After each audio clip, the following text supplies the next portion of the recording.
¿Sabías que hay oraciones en la Biblia tan poderosas que han cambiado la vida de millones de personas?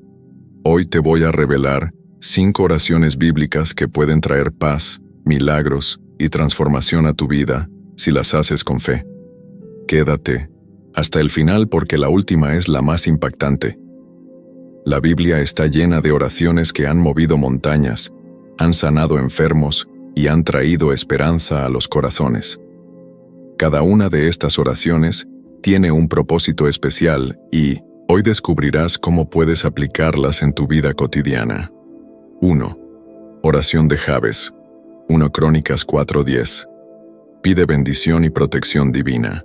Jabes pidió a Dios que expandiera su territorio y lo librara del mal. Si sientes que necesitas una expansión en tu vida, esta oración es para ti. 2. El Padre Nuestro. Mateo 6:9-13. La oración más completa enseñada por Jesús. Es una guía perfecta para hablar con Dios.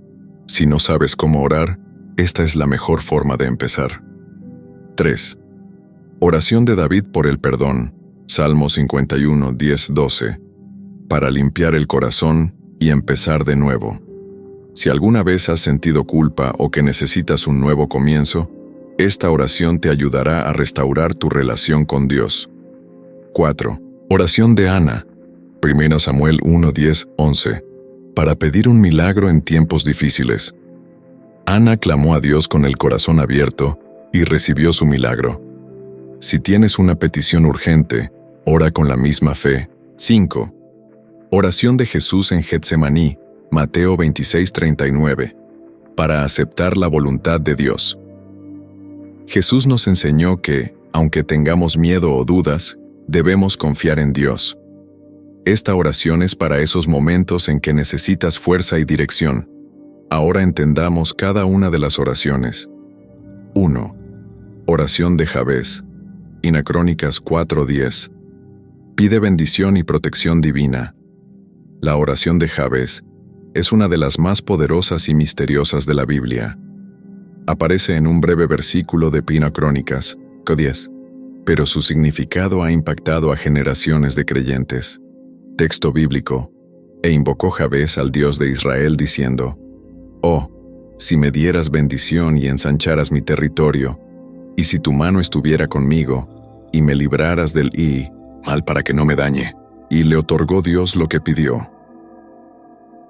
Crónicas 4:10. El poder de la oración de Jabes. Jabes no es un personaje muy conocido en la Biblia. De hecho, su nombre aparece en una larga genealogía donde se mencionan muchos descendientes de Judá. Sin embargo, su historia resalta porque, en medio de una lista de nombres, hay una pausa para mencionar su oración y el hecho de que Dios le concedió lo que pidió. Lo que hace especial esta oración es que Jabes pidió audazmente bendiciones, expansión y protección divina, y Dios respondió. Esta es una enseñanza poderosa. Dios escucha nuestras oraciones cuando las hacemos con fe y humildad. Desglose de la oración de Jabes y su significado profundo. Oh, si me dieras bendición. Pidiendo la abundancia de Dios cuando Jabes pide bendición, no está hablando solo de riqueza material. Está clamando a Dios para que su favor esté sobre su vida. Ejemplo práctico.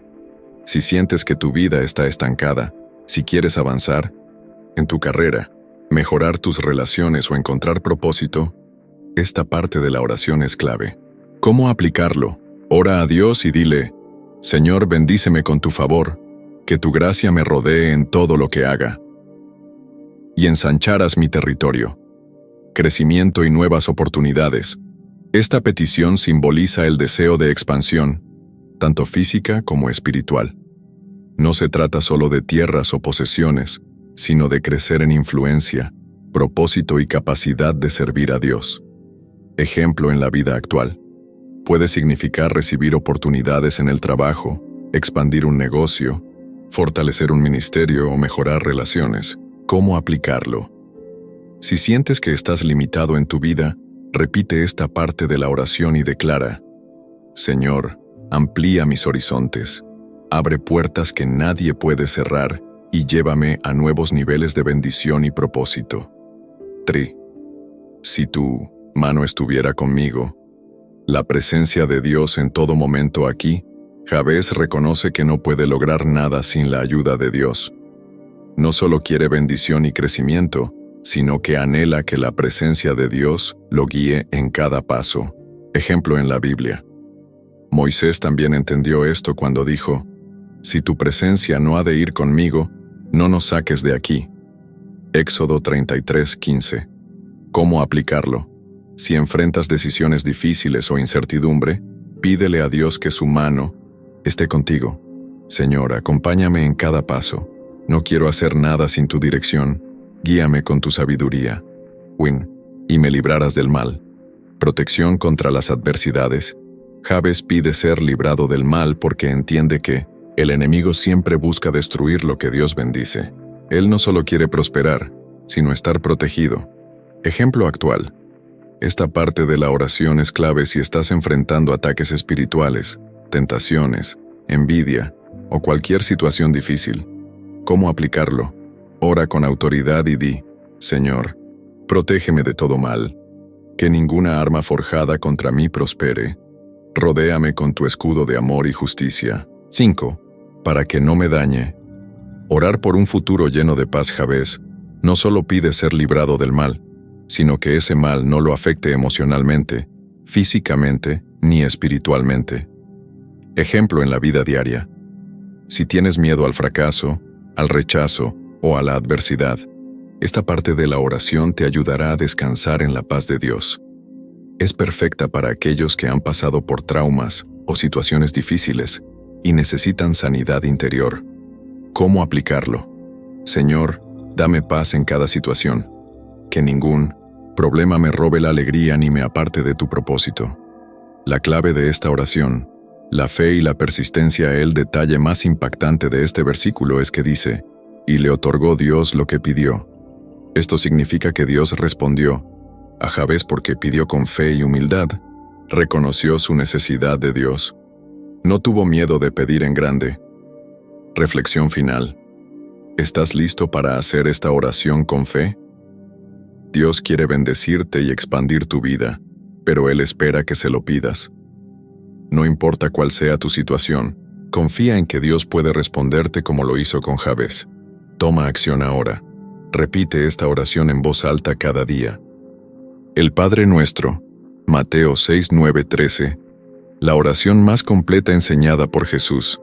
La oración del Padre Nuestro no es simplemente un conjunto de palabras religiosas, sino una enseñanza directa de Jesús sobre cómo acercarnos a Dios con humildad, confianza y adoración.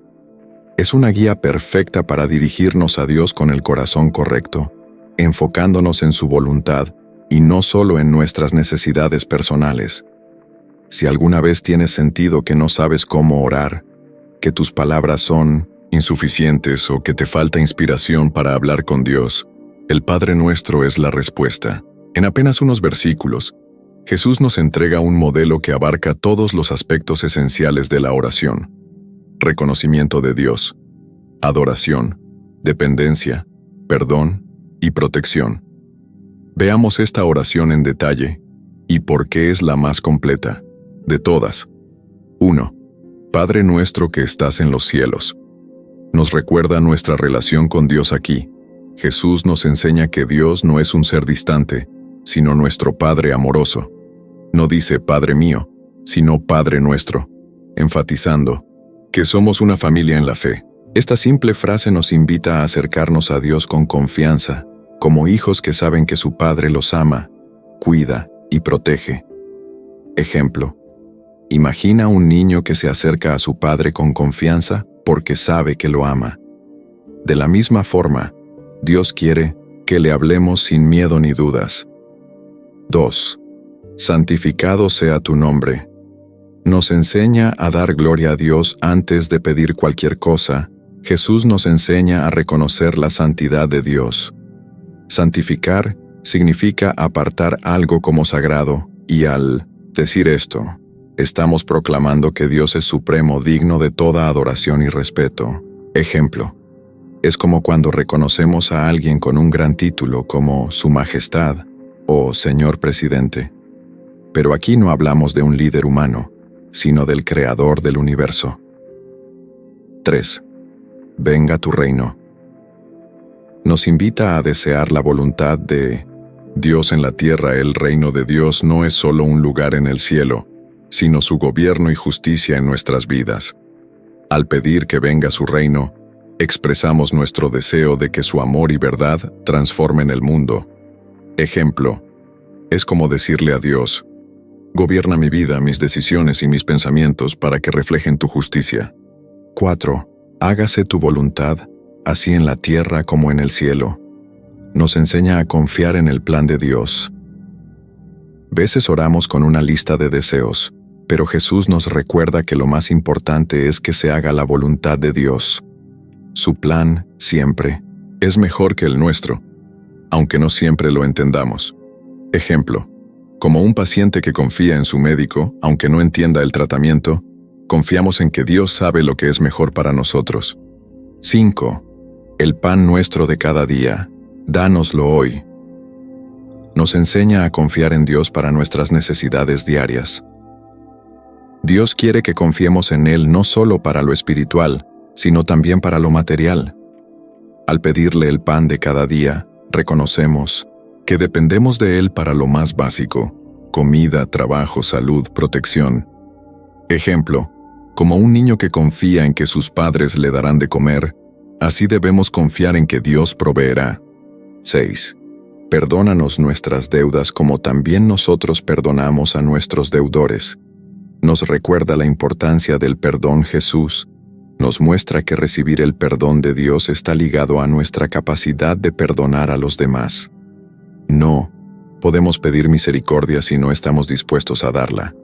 Ejemplo, si queremos que alguien nos trate con amor y paciencia, también debemos tratar a los demás de la misma manera. 7. No nos metas en tentación, mas líbranos del mal. Nos enseña a pedir protección espiritual. Dios no tienta a nadie. Santiago 1:13. Pero esta parte nos recuerda que necesitamos su ayuda para resistir el pecado y el mal que nos rodea. Ejemplo, es como un escudo protector. Sin la ayuda de Dios, somos vulnerables a las trampas del enemigo. 8. Porque tuyo es el reino, el poder y la gloria, por todos los siglos. Amén. Nos recuerda que todo pertenece a Dios. Terminamos reconociendo que Dios tiene el poder absoluto y que su gloria es eterna. Con esta declaración, sellamos nuestra oración con fe y adoración. Ejemplo, es como afirmar que Dios es el verdadero Rey y que confiamos plenamente en Él. Conclusión. Una oración perfecta para todos. Padre Nuestro no es solo un conjunto de palabras bonitas, sino una estructura de oración que nos ayuda a hablar con Dios de la manera correcta. Cada parte nos enseña algo profundo. Nos recuerda que Dios es nuestro Padre. Nos invita a adorarlo antes de pedir. Nos ayuda a confiar en su voluntad. Nos enseña a depender de Él para todo. Nos desafía a perdonar como hemos sido perdonados. Nos muestra la importancia de la protección espiritual. Nos reafirma que todo le pertenece a Dios. Si alguna vez no sabes cómo orar, usa el Padre Nuestro como guía. No se trata de repetirlo mecánicamente, sino de orar con intención y significado. Desafío. La próxima vez que ores, medita en cada frase del Padre Nuestro y aplícala a tu vida. Verás cómo transforma tu relación con Dios. Oración de David por el perdón. Salmo 51, 10, 12. Para limpiar el corazón y empezar de nuevo, si alguna vez has sentido que la culpa te pesa, que tus errores han creado una distancia entre tú y Dios, o que necesitas un nuevo comienzo en tu vida espiritual, la oración de David en el Salmo 51 es un ejemplo poderoso de arrepentimiento genuino y restauración. Esta oración no es solo un clamor por perdón, sino una súplica profunda para ser transformado desde el interior.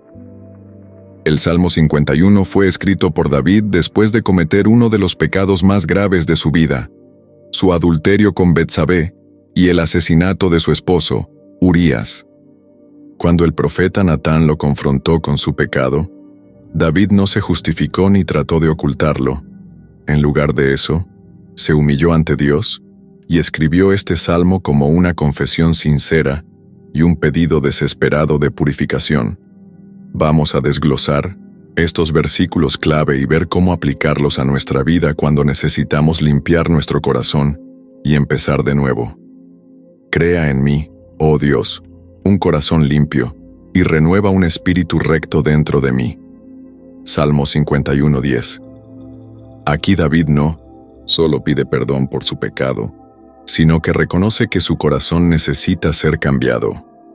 No basta con corregir su comportamiento externo, necesita una transformación completa desde el interior. Ejemplo: imagina un vaso sucio por dentro. No importa cuánto lo limpies por fuera, si el interior sigue contaminado, el agua que vierta en él se ensuciará. Así es el corazón del ser humano. Si solo cambiamos nuestras acciones sin transformar nuestro interior, tarde o temprano volveremos a caer en lo mismo. David clama a Dios para que haga en él lo que solo Dios puede hacer. Crear un corazón limpio no pide simplemente que su corazón sea reparado o ajustado, sino que sea creado de nuevo. Usa la misma palabra hebrea que aparece en Génesis 1:1, cuando Dios creó el mundo desde la nada. David sabe que su corazón está tan corrompido que necesita un milagro creativo de Dios, algo completamente nuevo. La segunda parte del versículo dice: renueva un espíritu recto dentro de mí. David entiende que su espíritu ha sido debilitado por el pecado y que necesita ser restaurado para volver a caminar en rectitud. No quiere simplemente ser perdonado, quiere ser transformado para no volver a caer. Ejemplo: es como cuando un edificio ha sido dañado estructuralmente. No basta con pintar las paredes o cambiar los muebles. Hay que reforzar los cimientos para que no colapse de nuevo. David está pidiendo precisamente esto: una renovación total de su espíritu para mantenerse firme en la voluntad de Dios. No me echas de delante de ti, y no quites de mí tu Santo Espíritu. Salmo 51:11. Esta frase revela el temor más profundo de David: ser apartado de la presencia de Dios. Recordemos que David había visto lo que sucedió con el rey Saúl, quien, por su desobediencia, fue rechazado por Dios y perdió la presencia del Espíritu Santo en su vida.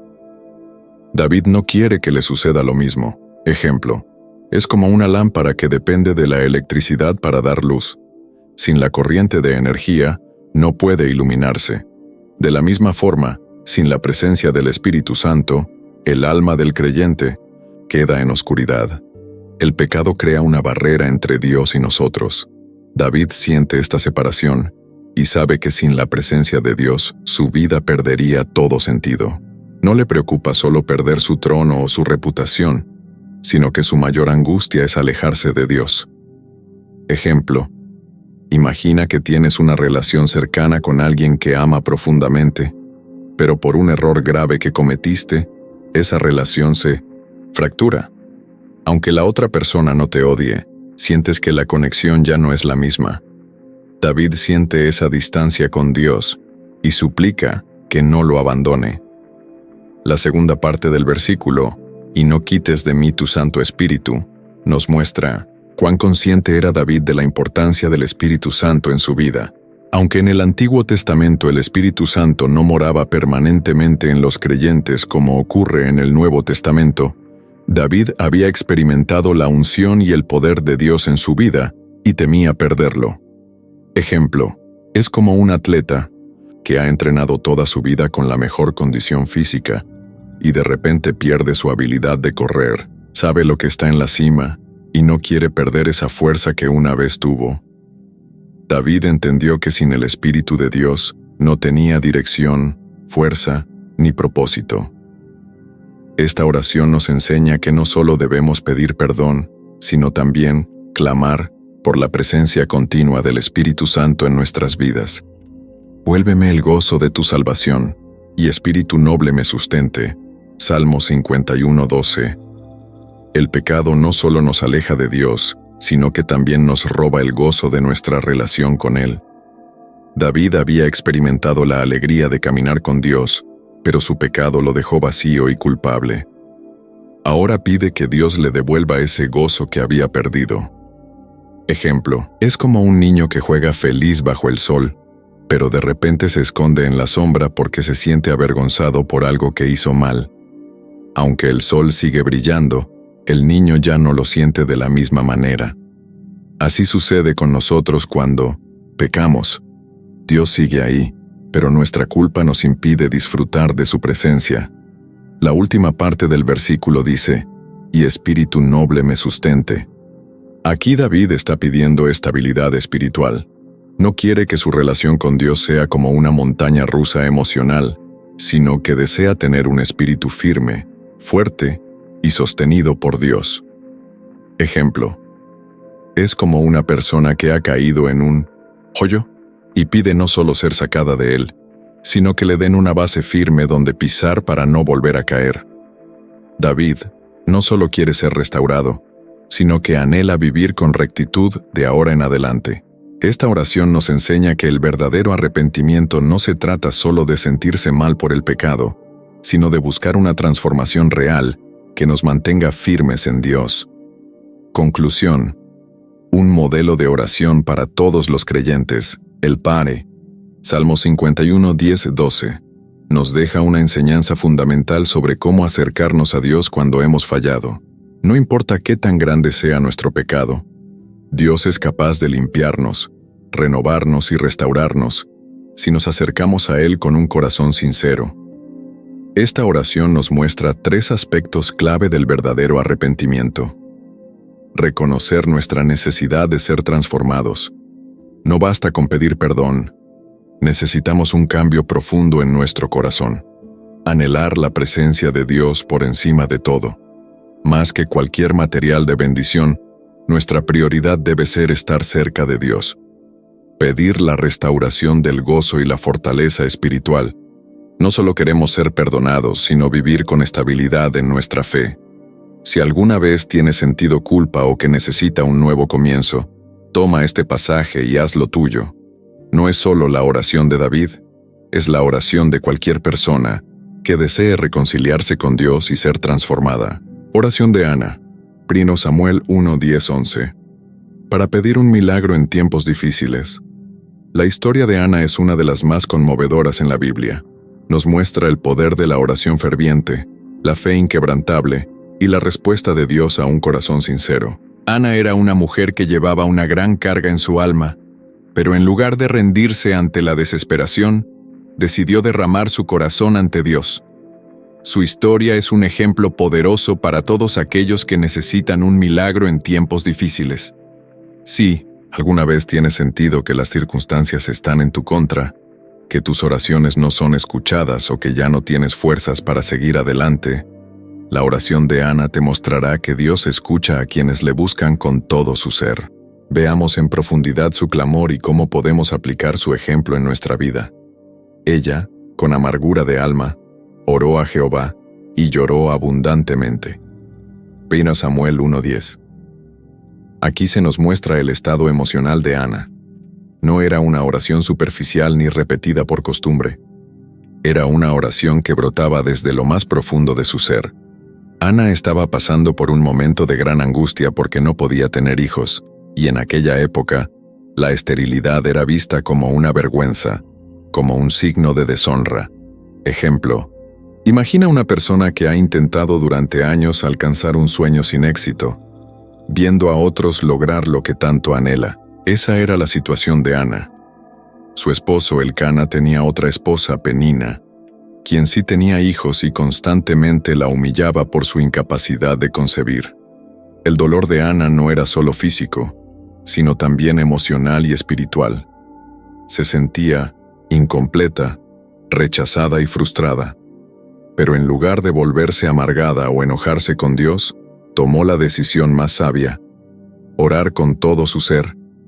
Ejemplo, es como cuando una persona guarda su dolor por mucho tiempo, hasta que un día, en la soledad de su habitación, cae de rodillas y llora sin reservas. Ana no ocultó su dolor, lo presentó ante Dios sin filtros, con un corazón completamente abierto. Esto nos enseña que Dios no rechaza a quienes vienen a Él con honestidad. A veces pensamos que debemos acercarnos a Dios con oraciones formales y bien estructuradas, pero Ana nos muestra que podemos acudir a Él tal como somos, con nuestras lágrimas, con nuestras heridas y con todo lo que llevamos dentro. E hizo voto, diciendo: Jehová de los ejércitos, si te dignares mirar a la aflicción de tu sierva, y te acordares de mí, y no te olvidares de tu sierva, sino que dieres a tu sierva un hijo varón, yo lo dedicaré a Jehová todos los días de su vida, y no pasará navaja sobre su cabeza. 1 Samuel 1:11. Aquí vemos la profundidad de la oración de Ana. No solo pide un hijo, sino que hace un voto con Dios. Primero, llama a Dios Jehová de los ejércitos, un título que enfatiza su poder absoluto. No está hablando con un Dios lejano, sino con el Señor que tiene autoridad sobre todo el universo, capaz de hacer lo imposible. Ejemplo: es como acudir directamente al Rey Supremo cuando necesitas justicia. Ana sabía que no había otro lugar donde encontrar respuesta. Luego, le pide a Dios que mire su aflicción. Esto nos muestra que Ana no solo quería un milagro, sino que deseaba que Dios reconociera su dolor, que supiera cuánto había sufrido. Ejemplo: es como cuando alguien se siente invisible en medio de su sufrimiento y clama: Dios, ¿me ves? ¿Te importa lo que estoy pasando? Ana no solo quiere una bendición, quiere saber que Dios la ha escuchado y que su dolor no ha sido ignorado. Después Ana le dice a Dios: si me das un hijo varón, lo dedicaré a ti todos los días de su vida. Aquí vemos algo extraordinario. Ana no solo quiere un hijo para su satisfacción personal, sino que está dispuesta a entregarlo completamente a Dios. Ejemplo: es como una persona que pide un negocio próspero y promete usarlo para bendecir a los necesitados. Ana no quería un hijo solo para llamar a sus enemigos o para sentirse completa. Quería que su hijo fuera un instrumento en las manos de Dios. La última parte de su voto: y no pasará navaja sobre su cabeza, indica que su hijo sería consagrado como nazareo, una persona apartada para el servicio de Dios. Esto nos muestra que Ana comprendía que su bendición debía tener un propósito mayor que ella misma. Este es un principio clave en la oración. Cuando pedimos un milagro, debemos preguntarnos qué haremos con él cuando Dios nos lo conceda. ¿Lo usaremos para nuestra gloria o para la gloria de Dios? Lecciones de la oración de Ana: derramar el corazón con honestidad. Ana no escondió su dolor ni intentó disfrazar su angustia. Nos enseña que podemos acercarnos a Dios sin miedo a ser rechazados. Reconocer la soberanía de Dios. Llamó a Dios Jehová de los ejércitos, reconociendo su autoridad absoluta. No importa cuán imposible parezca la situación, Dios tiene el poder de cambiarla. Pedir con propósito. No se trata solo de recibir bendiciones, sino de preguntarnos cómo usaremos esas bendiciones para glorificar a Dios. Hacer compromisos con Dios. Ana hizo un voto y lo cumplió. Cuando Dios le concedió su petición, ella entregó a su hijo Samuel para el servicio del Señor, mostrando que su fe era genuina. La oración trae respuestas. Ana pasó de la tristeza a la alegría después de orar, aunque aún no había recibido la respuesta. Esto nos muestra que la oración sincera nos da paz antes incluso de ver el milagro cumplido. Conclusión: ora como Ana y recibe tu milagro. La historia de Ana nos muestra que Dios no ignora el clamor de un corazón sincero. Su oración nos enseña que la fe verdadera no es solo pedir, sino confiar y estar dispuestos a entregar a Dios aquello que más anhelamos. Si tienes una petición urgente, ora con la misma fe con la que Ana oró. No importa cuán grande sea tu problema, Dios puede obrar un milagro en tu vida. Pero más allá de recibir una bendición, pídele a Dios que te dé la confianza de saber que Él ve tu aflicción, que escucha tu clamor y que su respuesta siempre será la mejor. Dios no solo le dio a Ana un hijo, le dio a Samuel, uno de los profetas más grandes de la historia de Israel. Esto nos recuerda que cuando Dios responde, lo hace con algo más grande de lo que imaginamos. Así que no dejes de orar, no dejes de creer, no dejes de clamar con todo tu corazón. Como Ana, tu oración puede ser el inicio de un milagro que cambia tu vida para siempre. Oración de Jesús en Getsemaní, Mateo 26:39. Para aceptar la voluntad de Dios, la oración de Jesús en el huerto de Getsemaní es uno de los momentos más intensos y conmovedores de toda la Biblia. Es la oración de alguien que enfrenta la prueba más difícil de su vida, y aún así, se somete completamente a la voluntad del Padre. Si alguna vez has estado en una situación en la que sientes temor, incertidumbre o dolor por lo que está por venir, si alguna vez has luchado con la voluntad de Dios porque parece demasiado difícil de aceptar, esta oración de Jesús te mostrará el camino a seguir. La noche antes de su crucifixión, Jesús sabía lo que le esperaba: el sufrimiento físico, la traición, la humillación y sobre todo, el peso del pecado del mundo entero sobre sus hombros. En ese momento de angustia extrema, en lugar de huir o rebelarse, se postró ante el Padre y oró con una entrega total. Veamos en profundidad su oración y lo que podemos aprender de ella para afrontar nuestros propios momentos de lucha.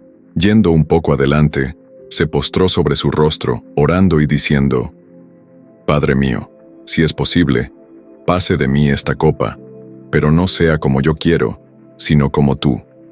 Mateo 26:39. Yendo un poco adelante, la soledad en la prueba, Jesús estaba acompañado por sus discípulos, pero en este momento crucial, decide apartarse para orar a solas. Esto nos muestra que hay batallas en la vida que, aunque estemos rodeados de personas, debemos enfrentarnos directamente con Dios. Ejemplo: imagina a un atleta antes de una competencia decisiva. Aunque tenga un equipo de apoyo, hay un momento en el que debe estar solo. Enfóquese y prepárese mentalmente para lo que viene. Jesús necesitaba estar en comunión directa con el Padre sin distracciones. A veces queremos que otros entiendan nuestra lucha o que nos acompañen en nuestro dolor, pero hay momentos en los que Dios nos llama a estar a solas con Él. En Getsemaní, Jesús nos enseña que la verdadera fortaleza se encuentra en la intimidad con Dios. Se postró sobre su rostro. La humildad total ante Dios. La postura de Jesús en este momento es significativa. No oró de pie ni sentado, sino que se postró con el rostro en tierra. Esta es una señal de absoluta rendición, de un corazón que reconoce la soberanía de Dios sobre todo. Ejemplo: es como un soldado rindiéndose ante su rey, reconociendo que no tiene poder ni derecho de decidir, sino que acepta la autoridad superior. Cuando enfrentamos dificultades, muchas veces queremos argumentar con Dios, cuestionarlo o exigirle respuestas. Jesús nos muestra otra actitud: postrarse, humillarse y entregarse completamente a la voluntad del Padre. Padre mío. La relación con Dios en medio del sufrimiento. Jesús comienza su oración dirigiéndose a Dios como Padre mío. En medio de su angustia, mantiene una relación de cercanía con Dios. No dice simplemente Dios, sino Padre, mostrando confianza y amor incluso en el dolor. Ejemplo: es como un niño que, a pesar de no entender por qué su padre le permite pasar por una situación difícil, sigue confiando en él porque sabe que lo ama. A veces, cuando pasamos por pruebas, sentimos que Dios está distante o que no nos escucha. Jesús nos enseña que, aunque estemos sufriendo, podemos seguir llamándolo Padre y confiar en su amor. Es posible, pase de mí esta copa. La lucha interna ante el sufrimiento. Jesús expresa su deseo de que, si fuera posible, se evite el sufrimiento que estaba por venir. Esto nos muestra su humanidad. Aunque era Dios, también era hombre y sentía el dolor, el miedo y la angustia. Ejemplo: es como alguien que se enfrenta a una cirugía difícil y, aunque sabe que es necesaria, desea encontrar otra manera de evitar el dolor. Aquí vemos que no es pecado sentir miedo o querer evitar el sufrimiento. Jesús mismo sintió esa carga, Pero no se quedó solo en su deseo personal. En su oración, reconoció que la voluntad de Dios estaba por encima de sus propios sentimientos. Pero no sea como yo quiero, sino como tú. La entrega total a la voluntad de Dios es el punto central de la oración. Jesús no solo expresa su angustia, sino que al final se somete completamente a la voluntad del Padre. Esta es la mayor lección de Getsemaní. Aunque nuestra voluntad quiera algo diferente, lo mejor siempre será confiar en el plan de Dios. Ejemplo: es como un paciente que confía en que su médico sabe lo que es mejor para él, incluso si el tratamiento parece doloroso. A veces, oramos esperando que Dios haga exactamente lo que queremos, pero Jesús nos enseña que la verdadera fe no es solo pedirle a Dios que haga lo que deseamos, sino estar dispuestos a aceptar lo que Él ha determinado. Lecciones de la oración de Jesús en Getsemaní. La importancia de la intimidad con Dios. Jesús se apartó para orar, mostrándonos que en los momentos más difíciles necesitamos buscar a Dios en privado. La actitud de humildad en la oración. Se postró con el rostro en tierra, reconociendo la autoridad de Dios sobre su vida. La confianza en Dios a pesar del dolor. Llamó a Dios Padre mío, recordándonos que incluso en la prueba, Dios sigue siendo nuestro Padre amoroso. La honestidad. En la oración, Jesús expresó su deseo de evitar el sufrimiento, enseñándonos que podemos ser sinceros con Dios sobre lo que sentimos. La entrega total a la voluntad de Dios. Aunque tenía su propio deseo, al final, Jesús se sometió al plan divino, demostrando que confiar en Dios es lo más importante. Conclusión. Orar como Jesús en Getsemaní. La oración de Jesús en Getsemaní es una guía para nosotros cuando enfrentamos momentos de miedo, incertidumbre o dolor. Nos enseña que es normal sentir angustia, que podemos expresar nuestros sentimientos a Dios y que, sobre todo, debemos aprender a confiar en su voluntad. Aceptar la voluntad de Dios no siempre es fácil. A veces implica dolor, sacrificio o esperar más de lo que quisiéramos. Pero si Jesús, el Hijo de Dios, confió en el Padre hasta el final, ¿cuánto más nosotros debemos hacerlo? Si estás en un momento de lucha, donde no entiendes por qué Dios permite ciertas cosas en tu vida, recuerda la oración de Getsemaní.